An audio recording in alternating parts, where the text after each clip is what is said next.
entrance have been associated since ancient times with several myths, where the belief aspect took precedence. The religious rituals and witchcraft centered there gave them a sacred and frightening image. But the human need and struggle with nature made him challenge all that.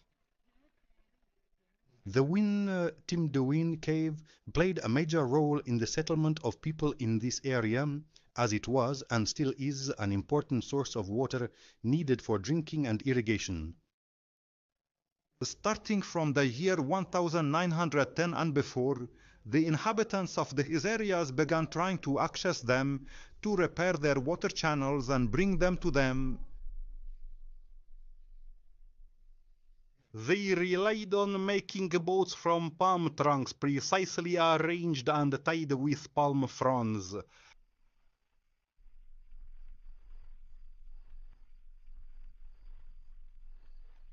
To make these boats float on the water's surface, they would inflate goatskin bags and tightly tie them underneath, similar to what their ancestors did.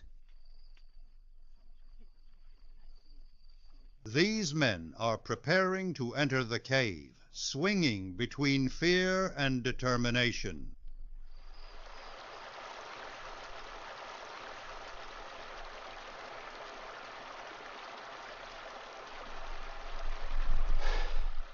This is a sigh from the depths. It is a sigh of readiness to face the challenge.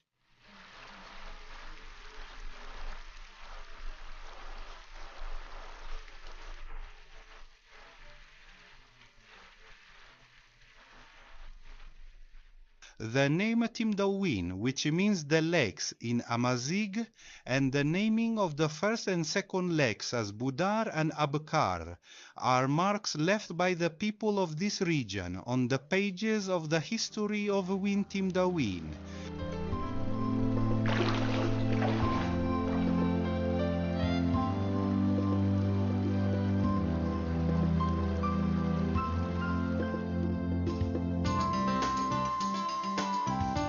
Total distance with all its branches reaching 19,000 meters made it the largest underground river in North Africa.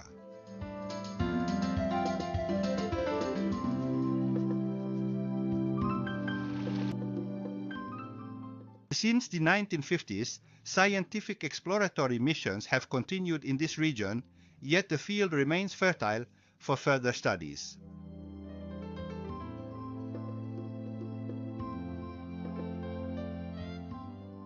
This is another group that came to explore the depths of the Win Timdouin cave.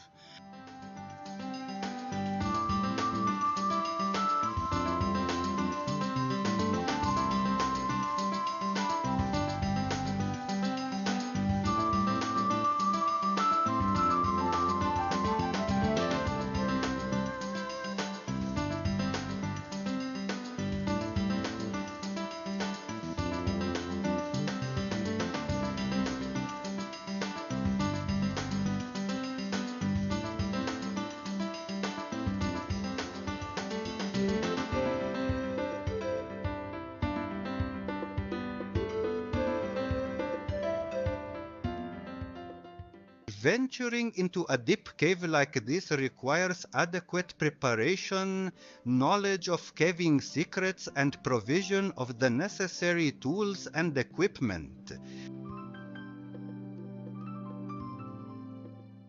If the Frenchman Edouard Alfred Martel, who is considered the father of speleology, gave this science a new scientific law and documented many of his works until they became a fundamental reference, Robert Joly invented, since the year 1930, special equipment and tools for caving, including clothing, helmets, and lamps that facilitate the caver's work.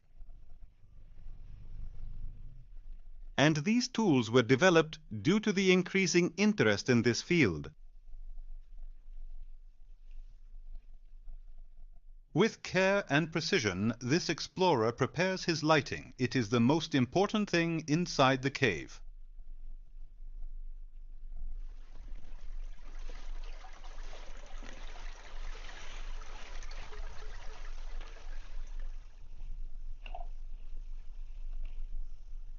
At the bottom of this container, which serves as an energy generator, small pieces of crushed carbide stones are placed.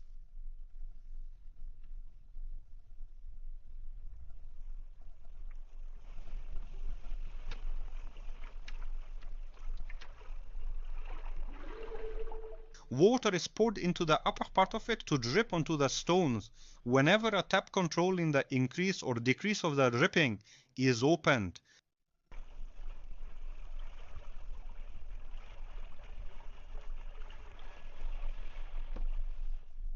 The chemical reaction that occurs whenever calcium carbide meets water produces flammable acetylene gas.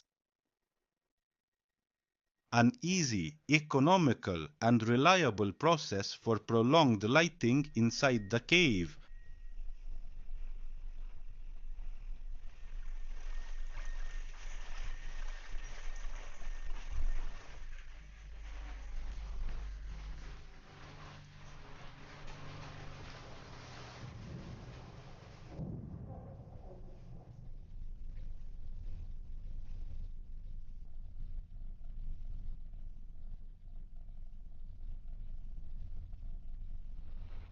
Like other caves and caverns, the Tamrioun cave provides a safe shelter for bats that live here in groups in the first few meters of its entrance.